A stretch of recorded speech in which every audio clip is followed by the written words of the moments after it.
How sweet! Paolo palaging nasa set kahit wala pa siyang eksena. Tila bantay sarado si Kimi.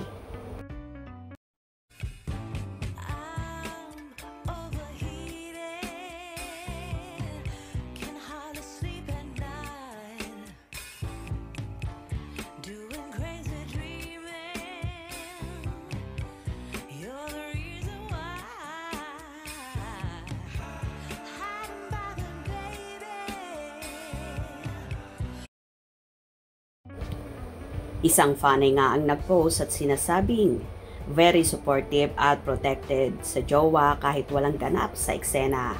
Nakatambay sa set. Haba pa rin ang hair kahit nagpagupit na. Wala mang tinutukoy ng mga pangalan ang nasabing fanay na nag-post nito, pero mababanaag naman ang tinutukoy niya dito ay ang mga bibida ng The Alibi series na sina Kim Chiu at Paolo Avellino, kung saan nagsushooting na nga sa Cebu City. Napagod na nga si Direk Jojo Sagin sa pagsasaway sa mga Kim Pao fans na walang sawang kumuha ng mga larawan or video sa set ng ginagawa nila at ipinopost nila sa social media. Nawawala na nga daw ang thrill at excitement ng marami. Hayaan na lang daw na ang mag-post ay ang ABS-CBN or ang Dreamscape Entertainment. Pero may ilang fans pa rin ang pasaway at hindi sumusunod sa panawagan na ito ni Direk Jojo Sagin.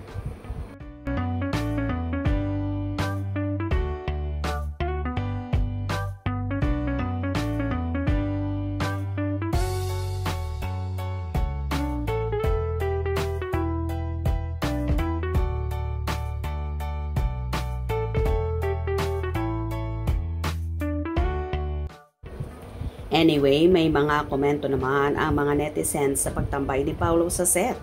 Kahit wala naman siyang eksena na gagawin.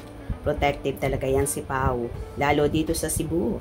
Ayaw nang biglang susulpot ang pabidang kontrabida na kinaiinisan ni Pao. Kaya andyan siya kahit wala siya sa eksena. Good job, Pao. Better that way. Dahil ganyan niya kamahal si Kimi. Love you both, Kim Pao. Ayon naman sa isang fanay, ay gabi na raw natapos ang taping nila at bago nga daw ang larawan na kumalat kung saan sumasakay ng van si Kimi na tila napansin ng iba na mahaba pa raw ang buhok ni Kim. Kaya akala nga ng ilang netizens ay old picture ang nasabing larawan na yon, pero sabi ng nag-post, gabi lang daw kuha ang larawan na yon. Well, ganyan naman si Paolo, palaging nakabantay sarado kay Kimi. Ganyan din naman noong linlang days kahit wala siyang eksena, palagi siyang nasa location dahil nga siguro kay Kimi na ayaw niyang mawala sa paningin niya.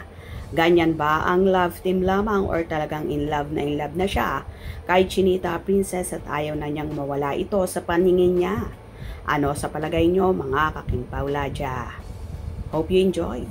Please subscribe for more info.